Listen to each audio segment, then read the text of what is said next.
Gold has been used to make our money for over 2,000 years. It is universally valued and trusted. Gold became the bedrock of our economies. It was the ultimate standard of value. It helped to build the industrial world we know today, and ushered in a golden age of trade and prosperity.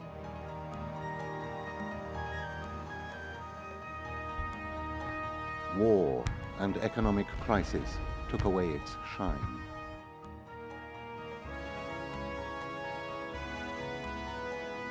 People suffered for the sake of precious metal.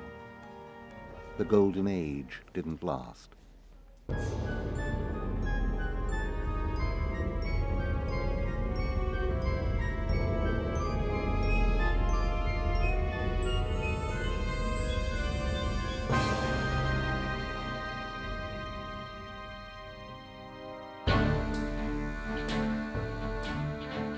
February 1797. Europe was at war, and Britain was under attack.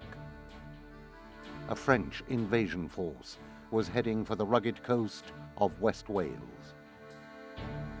The attackers were aiming for an unlikely target, the small fishing port of Fishguard.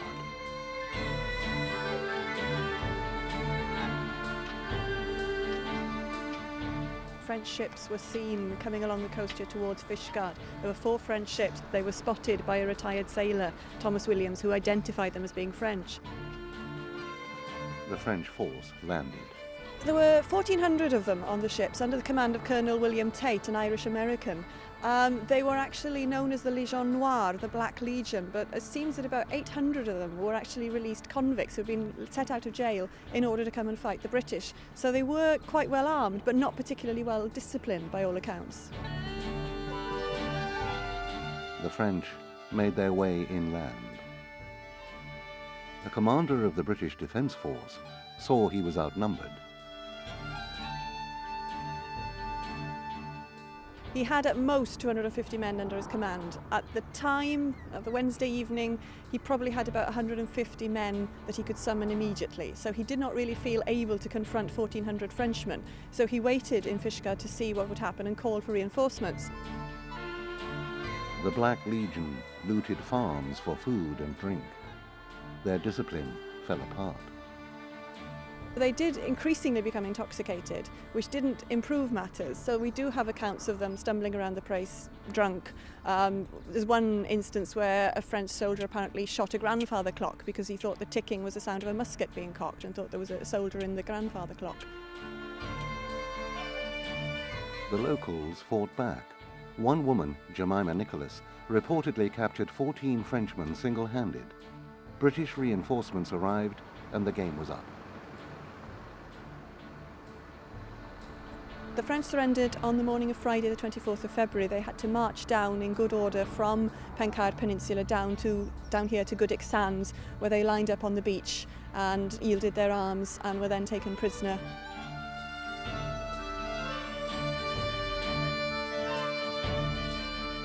In military terms, the invasion was insignificant, but its effect on the British economy was devastating. News of Fishguard reached London. The Bank of England came under financial siege. People thought the invasion is coming, and in times of crisis, what people want is gold, they don't want paper. So people immediately started rushing into banks and changing their notes into gold. The bank's reserves, the Bank of England's reserves, were dangerously low, very quickly, down from 16 million to about £2 million. And there was a very real danger that the bank wouldn't be able to meet all its obligations. The French were conducting clever economic warfare. By threatening the Bank of England's gold reserves, they were undermining the world's most powerful financial institution and attacking the British economy. For nearly a century, Britain had been operating on a system called the gold standard. The price of gold was fixed and acted as a yardstick for the value of everything else. The system had been formulated by Sir Isaac Newton in 1717. The great scientist calculated a price for gold that stayed constant until the 20th century. Gold held everything else in the economy in check. It promised stability. British money was either made of gold or, in the case of banknotes, could be changed into gold at any time. That meant the currency was widely trusted. For nearly a century, Britain had been building up gold reserves, thanks to a stroke of luck on the other side of the world.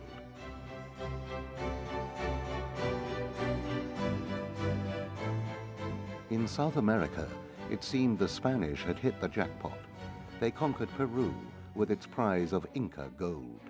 From one country, the Spanish more than doubled the world gold supply.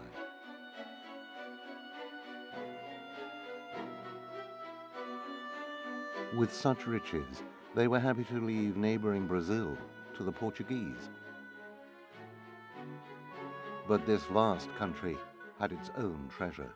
At the end of the 17th century, gold was found in Brazil. There were massive gold discoveries in Brazil, much, much larger than Spain had had in the 16th century, far greater than we'd ever seen before in the whole history of gold. The gold went from Brazil, which was a Portuguese colony. It came to Portugal. The Portuguese bought a lot of British woolen goods. That was paid for by the Brazilian gold. So suddenly you have a situation in which, in a sense, there is enough gold for England to go on a gold standard. There is enough gold for a lot of people to have gold coin in their pockets. This influx of gold also enabled the Bank of England to keep its promise on banknotes. Effective paper money was important in making the British economy so strong. But printing cash was far from a new idea. 1,000 years before, the Chinese had invented paper banknotes. But paper was cheap.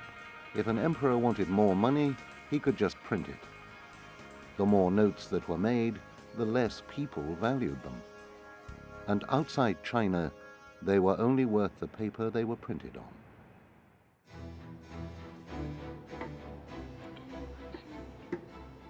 The Bank of England's gold added weight to paper money. Its notes were widely trusted, as long as the bank didn't run out of gold.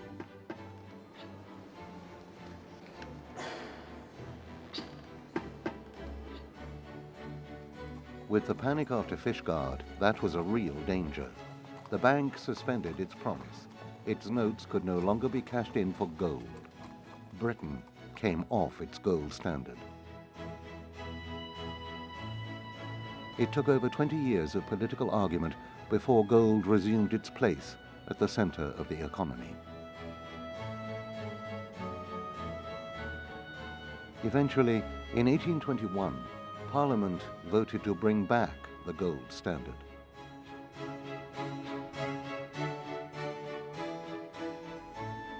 It was now official. Gold had a fixed value and was completely interchangeable with banknotes.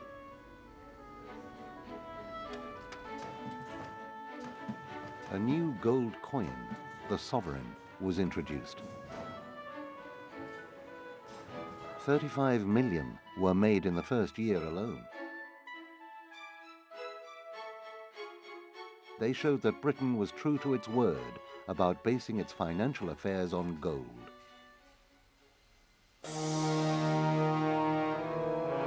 But there were even bigger changes afoot. A new world was being built with the upheavals of the Industrial Revolution. Other metals, iron and steel, were forging an age of machines and mass production. The economy exploded into life and continued to grow year after year, like never before.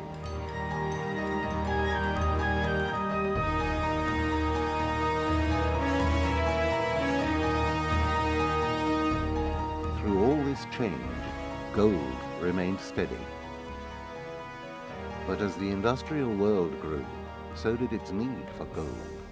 The race was on for a new supply.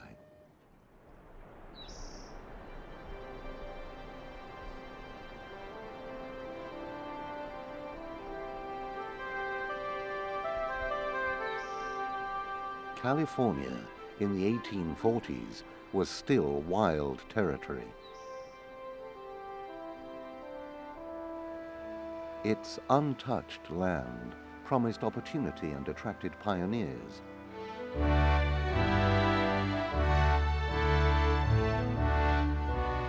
The Sacramento Valley was perfect for settlement. It drew Johann Sutter, who left his native Switzerland to make a new life here. Sutter was an empire builder. He found his way into the interior of California, where he established a fort, Sutter's Fort, and a large agricultural establishment that he called New Helvetia after his Swiss homeland. New Helvetia was Sutter's private kingdom. He attracted lots of settlers and planned to become the richest man on the Pacific coast.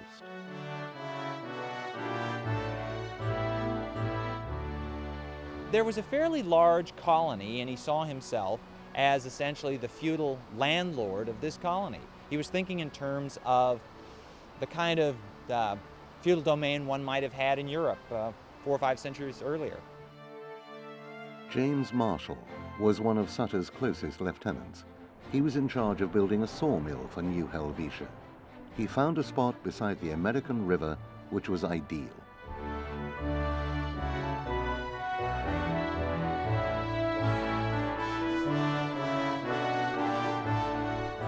In January 1848, Marshall was working on the plot. He looked down in the channel and he saw the sun shining off these shiny objects. At first, apparently, he thought these were quartz pebbles, or it was the angle of the sun, or perhaps the frost on the ground that made it look so shiny. But as he walked along, he realized that it was something more than that, and he ultimately, on closer examination, bent over and found this flake of yellow metal that was about the size of his thumbnail. And he'd never seen anything like it before, but he thought, well, it might be gold. He took the metal back to show Sutter. They tested it, and it was indeed gold. Sutter wanted to keep the discovery secret. He didn't want prospectors invading New Helvetia. But word got out. When gold was discovered in California, the news spread literally all over the world. And people were drawn from North America, from South America, from Australia, from Asia, from Europe. They were drawn from every inhabited continent, and they came to California. This is the first time such an event occurred in a relatively short space of time. Obviously, there had been migrations, there had been international trade, but for a single event to draw people from all over the world was a remarkable thing, and really unprecedented in modern history to that time. Gold fever struck. People kept coming. Very quickly, New Helvetia became a ramshackle city of squatters. For Sutter, the golden dream had become a nightmare. The gold just seemed to keep coming out of the river. It was easy to collect. Gold has a specific gravity of 18, which means that it's 18 times heavier than a given quantity and volume of water. If this rock here is a piece of quartz, now quartz has a specific gravity of 2.6, means it's 2.6 times heavier than water, which means a piece of gold this same size is 5 times heavier than the rock. And that principle is the principle for gold panning. And you put it in the water and you shake it left to right, the gold starts to settle towards the bottom. So by shaking it and working the gold down, washing the stuff off the top, because now the gold has gone further down, you're down eventually to the bottom of the pan, and hopefully there's going to be a big nugget there.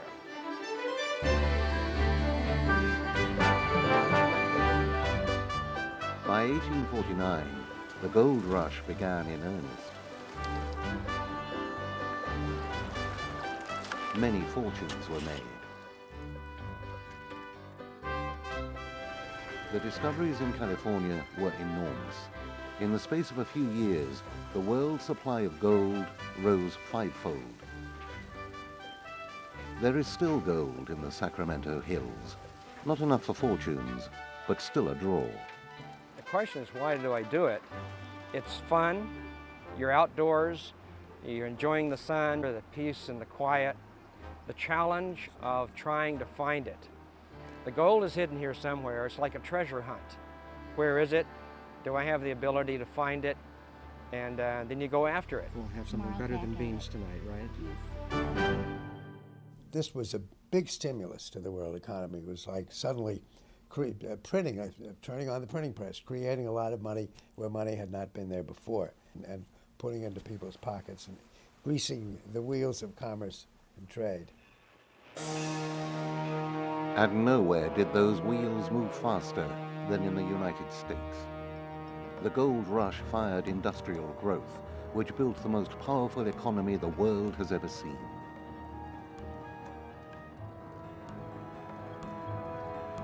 Railways crossed the continent, connecting California with the cities and factories of the East Coast. Immigrants came from all over the world. The gold rush showed that fortunes could be made by ordinary people. It helped to create the American dream, however different the reality. The gold rush became global. There were further gold strikes in America. There was a gold rush in Siberia. Huge deposits were found in Australia. And then attention focused on South Africa for the biggest prize of all. For 19th century Europeans, Africa was still the dark continent. But it had gold. Africans had mined and used gold since the time of the pharaohs. After diamonds were discovered in South Africa, prospectors' attention soon turned to gold. Among the first were two brothers, Fred and Harry Struben. The brothers followed many trails in their search for gold, all of them so far false. They started looking around for rocks that might contain gold, and they found a quartz reef, which they panned, and it contained a little bit of gold. They then had it analyzed and discovered that it contained over 2.7 kilos per ton, an enormous amount of gold, very rich. So they started mining. What the brothers thought they'd found was a seam of gold ore called a reef. These are the original chisel marks that were made by the miners.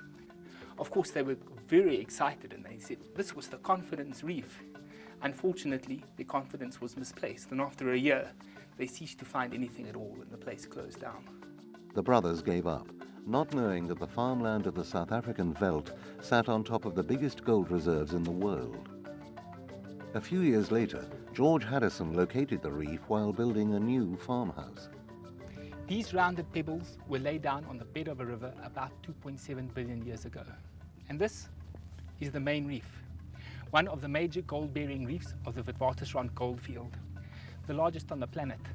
Up until 2002, about 50,000 tons of gold were recovered from here, or 35% of all the gold that's ever been produced. And this spot is where it all began. This is where George Walker and George Harrison discovered the main reef in 1886. Mine shafts were sunk to follow the reef underground. To get at South African gold means going deep. Nowadays, up to 4 kilometers deep.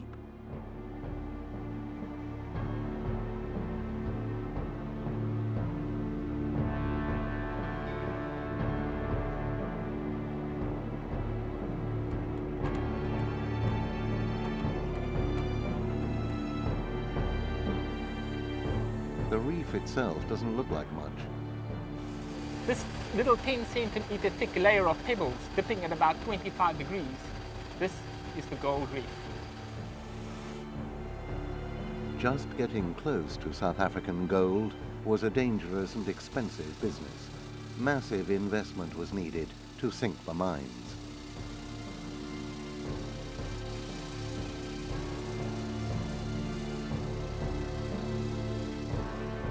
But there was another problem.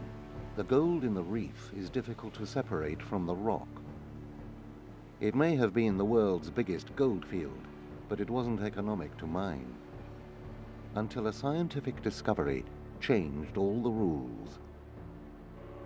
By crushing the gold ore and then adding cyanide, the gold particles can be separated from the rock. The new process meant 96% of the gold from the reef could be extracted. Suddenly, this enormous gold field made sense.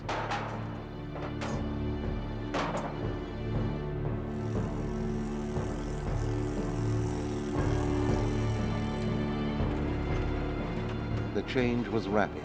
Despite the heavy investment, new mines were sunk. South Africa's gold rush was very different from California's. Underground work was dangerous. The conditions in the early years in the mines were pretty horrendous.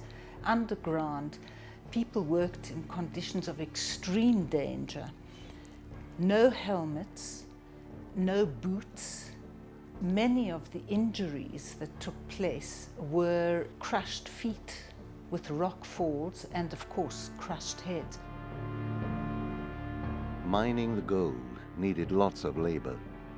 By about 1910, 500,000 young black men, including very young ones, young as 15, 16 years old, were working on contract in the mines under very stringent conditions.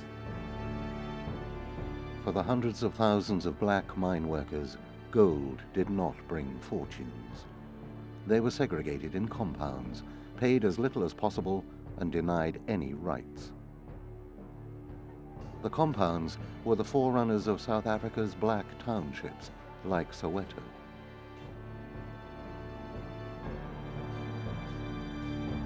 The segregation was a prototype for apartheid. Millions paid a high price for South Africa's gold.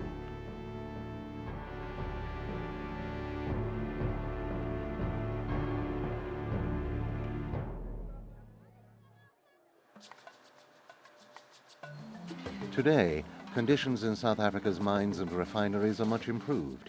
It has been the world's largest gold producer for over a century.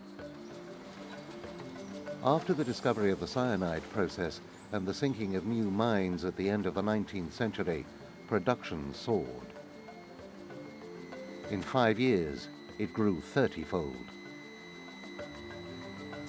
A quarter of all the gold mined every year came from South Africa, and production kept growing.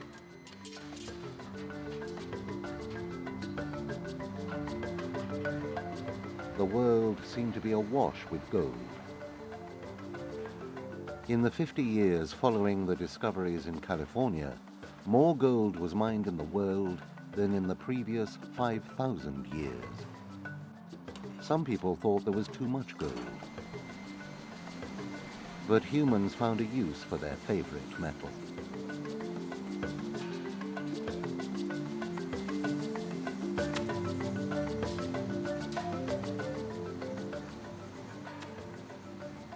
After all the efforts of bringing gold up from deep mines, most went straight back underground into bank vaults.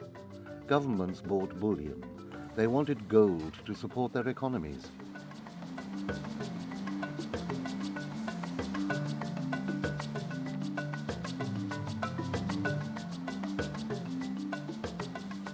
Britain's system of a gold standard became international. In the 1870s, most Western European countries adopted the standard. Russia followed, and in 1900, America made its commitment to gold official. The effect was dramatic, lifting the global economy. It was known as a golden age.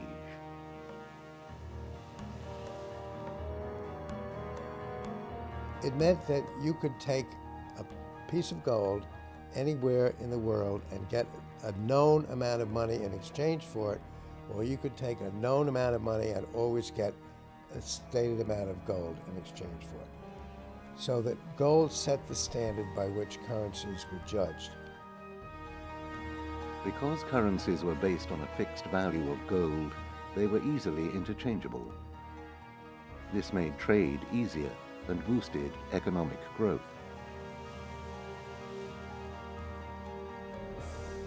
It brought unparalleled prosperity. The Golden Age came to an abrupt end. In 1914, war broke out in Europe. It was a new and terrifying type of conflict. The industrial age had come to the battlefield.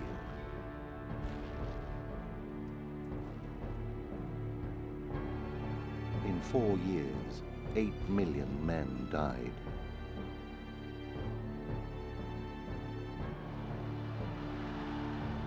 When peace came, the world was desperate to return to old certainties. In economic life, that meant going back to the gold standard. Britain, like other European countries, had abandoned the gold standard during the war. Leaders saw its return as crucial. But reserves at the Bank of England were low. The economy was shattered. A return to the gold standard would take time. A target was set for 1925. Winston Churchill, the Chancellor, had to take harsh steps to prepare the way. He didn't want inflation to eat away gold reserves, so he raised interest rates. The cost was paid by workers like the coal miners. The high interest rates led to job losses all over Britain.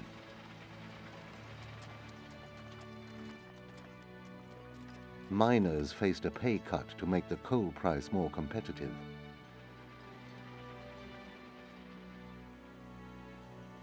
The miners refused. In May 1926, they were locked out of the collieries. 1 million men were now without any wages at all.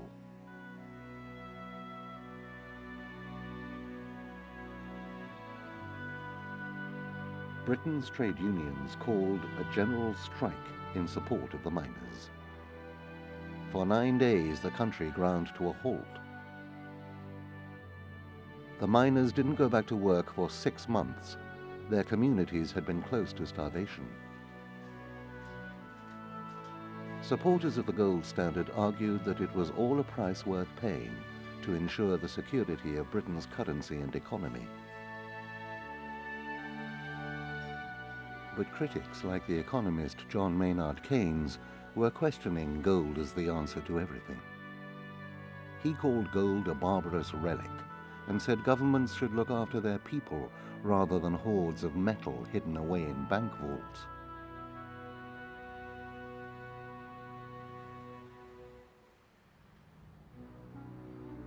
On the other side of the Atlantic, things could not have been more different.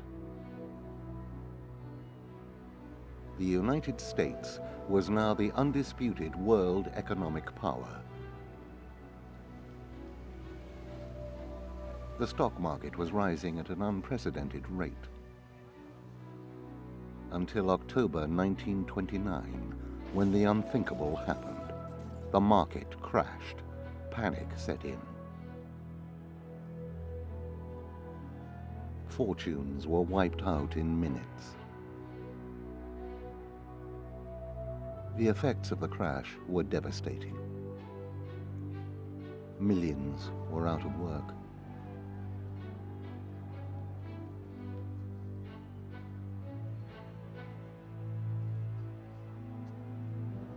The land of plenty went hungry. America had never experienced anything like the Great Depression. Its leaders were at a loss. The one article of faith was to hold on to the gold standard. For the president, Herbert Hoover, this was vital. He was totally and without any misgivings devoted to the gold standard. He was a conservative, and therefore what was there was what he wanted to protect. He once said that we need gold because we don't trust governments. But it was government action that was needed. Gold didn't feed people or give them jobs.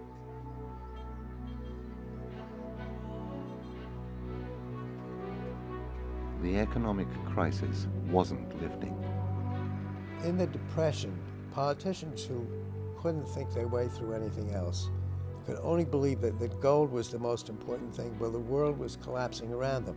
Here with prices going down and people losing their jobs, and all these guys could say was that if we spend money to try to overcome this, or if the government would run a deficit, try to help people who are poor and out of jobs, we'll have inflation, we'll lose gold, and the world will go down the tube.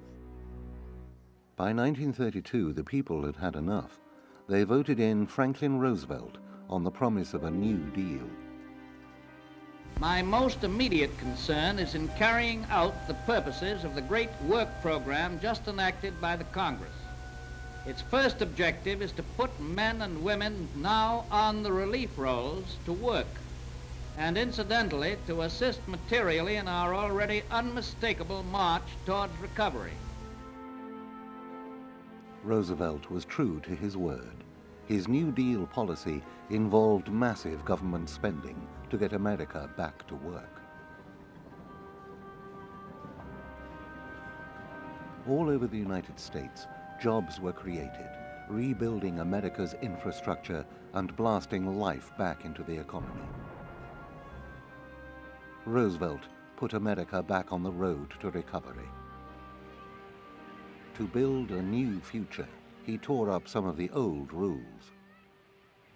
Roosevelt was not as devoted to the past in a religious way as Hoover had been, and the whole Hoover administration had been. They realized that if they didn't do something, the U.S. was going to go the way of Russia, and that they had to do radical things. And Roosevelt was radical with gold. He passed a law forcing people to bring any gold they held into banks and exchange it for dollars. It meant Americans had to trust the dollar, and with it the government's management of the economy.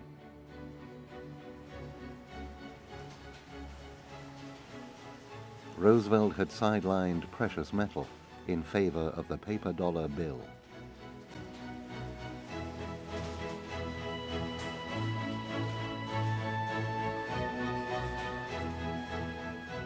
J.K. Galbraith was an economic advisor to Roosevelt. He remembers the president had no special affection for gold. I was around at that time, believe it or not. I was in Washington at that time, believe it or not. Roosevelt regarded gold as a kind of petty passion of some of the rich and of banks. And you looked at it in moral and political terms, probably exaggerating both. Roosevelt's medicine worked. Prosperity returned. He had challenged the supremacy of gold and won. Metal was never again going to be put before people.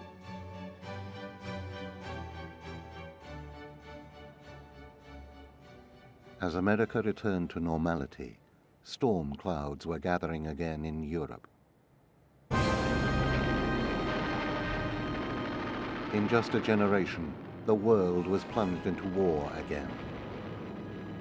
World War II was a global conflict. 6 years of unprecedented destruction. The eventual victory of the Allied powers against Germany and Japan came at a great cost to both sides. The loss of life was huge. The fighting laid waste to whole nations.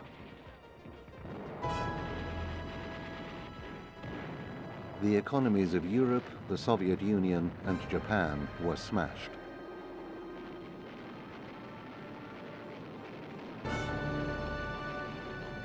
When the troops finally came home, lessons had to be learned.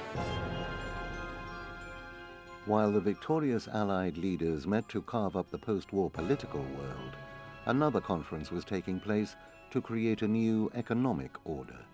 At Bretton Woods, 44 countries rejected a universal return to the gold standard. Their agreement allowed only the world's most powerful currency, the dollar, to be tied to gold. America held 75% of the world's gold reserves at Fort Knox. This was to be the foundation of the global economy. American gold secured the dollar's value. Other currencies would fluctuate around it. The United States was acting as the world's banker. The dollar was a kind of universal currency.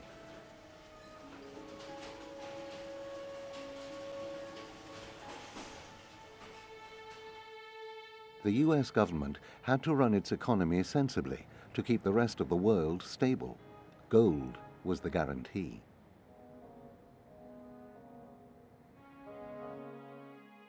Paul Volcker later became chairman of the Federal Reserve, the man in charge of the dollar. The fixed price of gold was central to the framework of the system. The United States considered itself the guardian, really, of the fixed price for gold. Other currencies were linked to the dollar. They were only indirectly linked to gold through the dollar, but there was a special responsibility for the United States to maintain the stability of its own currency and its stability in terms of gold, and that conviction was very strongly held in the Treasury Department. And the system seemed to work. The post-war years saw a boom, not a depression.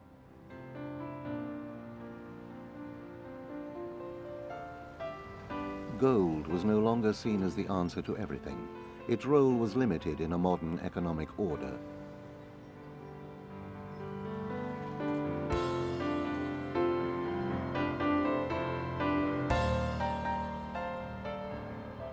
But by the late 1960s, American prosperity was beginning to bring its own problems.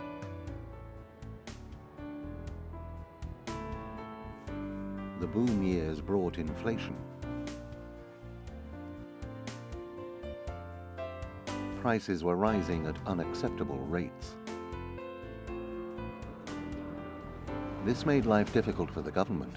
The dollar was tied to gold. Room for maneuver was limited. In 1971, the crisis got worse. The president had to do something.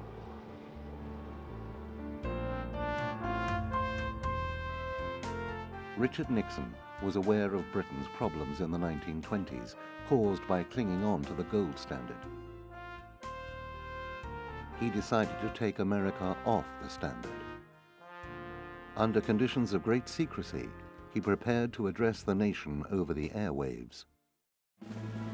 America today has the best opportunity in this century to achieve two of its greatest ideals, to bring about a full generation of peace and to create a new prosperity without war. I had been asked to write the speech for him on the Thursday or so before, and I wrote what I considered a very quick draft of a rather traditional kind of mea culpa speech, that we are going to be more disciplined, we're going to restore stability. We must create more and better jobs. We must stop the rise in the cost of living. We must protect the dollar from the attacks of international money speculators. Now that's got entirely changed into a speech of triumph. There is no longer any need for the United States to compete with one hand tied behind her back. We were freeing the United States from the strictures of the old system, the old Bretton Woods system, and that was good for the American economy, good for the United States, eventually be good for the world. I have directed the Secretary of the Treasury to take the action necessary to defend the dollar against the speculators, to suspend temporarily the convertibility of the dollar into gold, except in amounts and conditions determined to be in the interest of monetary stability and in the best interest of the United States. Nixon had cut the last official link between money and gold. The dollar was on its own, and so was gold. Right, we're going to start today at 347.75. Every day in the world's financial centers, bankers try to set a price for gold. It's known as the fix. Deutsche seller, get 1, 2 buyer. We've got 1 for Deutsche flagging and turning a buyer. So we've got 5 buyers only. Everybody's selling 25. 25 wanted, within range, no flags, fixed. 166.30 at 35. But even this is a voluntary system, designed to make gold transactions smoother.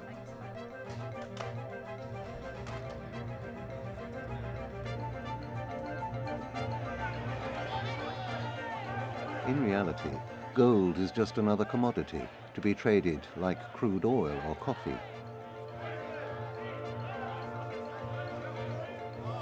Anyone can buy and sell gold at whatever price they can agree. It can go up and it can go down.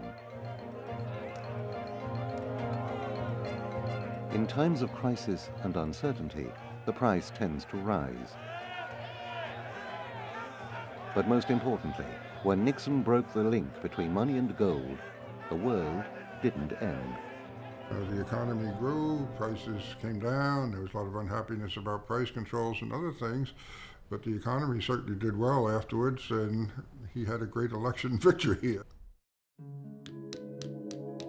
But Nixon didn't kill our love affair with gold. Demand for it as an ornament, as jewelry, is stronger than ever. The bond between humans and the beautiful metal looks unlikely to be broken.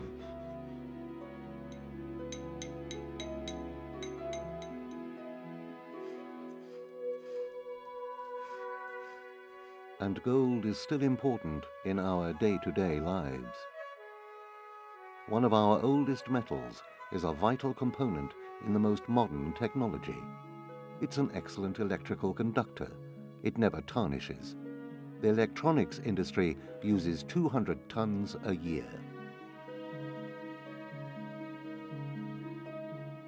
In an age of high technology, if you suddenly said to a space engineer, to an electrician, okay, no gold can be used from now on, you would bring overnight a lot of the computer industry and the television industry and everything to literally to a halt until some substitute was found.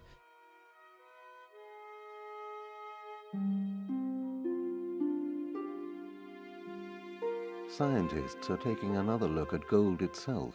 Its medicinal properties have been studied for centuries. And they say that the Chinese in about 2000 BC were the first to try and use metallic gold in medicine. It wasn't until the late 19th century, early 20th century, that real chemistry is used in the design of gold drugs. A German bacteriologist called Robert Koch, a Nobel Prize winner, who realized that you could kill the bacteria that caused tuberculosis by using a compound of gold, by using gold cyanide. Before the discovery of antibiotics, gold drugs were an important weapon against the disease. Gold compounds are still used to treat some forms of rheumatoid arthritis. In the research laboratories today, people are interested in trying to make new soluble gold compounds, perhaps for treating viral diseases. And there are some soluble forms of gold that can kill cancer cells. That's been shown in the last few years. They have not yet reached the clinic. There's a lot of research still to be done on gold chemistry. It's still very much an area of active research. Research is also underway preparing for the next gold rush. 3, 2, 1. We have boosted ignition and liftoff of the Space Shuttle Atlantis, setting in place the keystone. In space. What I'm holding in my hand is 4.5 billion years old. It has 10 times the concentration of gold of anything being mined on Earth today. And there are millions of these out in space, in the near-Earth asteroid belt and in the main belt. Jim Benson is planning to mine this extraterrestrial gold. We would fly a spacecraft to one of the 100 million near-Earth asteroids between Earth and Mars, and then very slowly land. And perhaps that's all we would be able to do the first time, is take a sample, analyze the sample. But then the next mission perhaps would go out and actually bring back a quantity, or even use a space tug to pull back a relatively small, many tons of course, near-Earth, a metallic near-Earth asteroid where it could be processed in Earth orbit, where it'd be less expensive to do. It's an incredible challenge. There are just tremendous fortunes and I believe even empires to be made over the next several generations. Space has infinite resources, and it's the infinite frontier. A single asteroid could yield $80 trillion worth of precious metals. Like King Midas, when everything you touch turns to gold, when there are massive amounts of it freely available to us, it's all over. It's all over. But throughout history, gold has never lost its allure. When the Romans found gold in Spain, or the Spanish plundered Peru, we found a use for all the extra gold.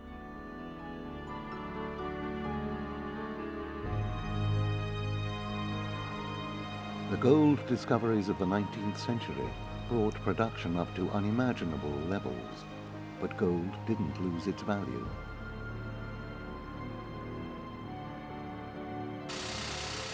We still want more.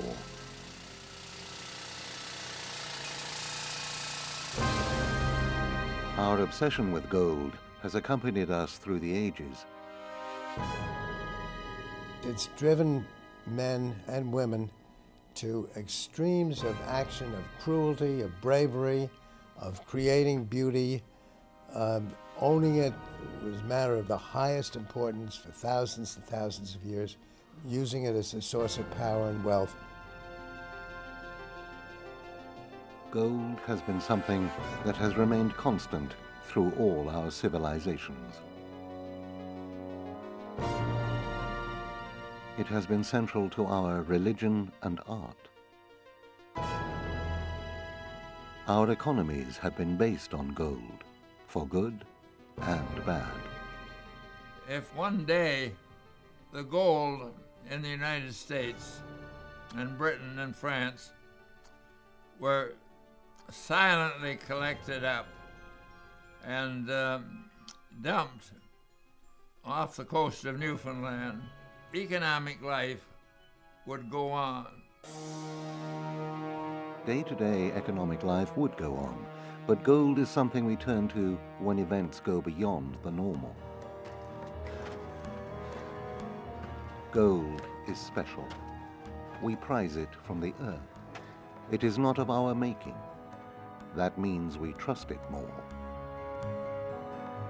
When you live in a dangerous world, and if you've got to escape in a hurry and without, you grab what you can get or put in safekeeping what you think is reasonably retain some value, gold is still there. It is your insurance policy. It's your investment against a rainy day. It is there when all else fails. Beautiful, indestructible, universal. There is no power quite like the power of gold.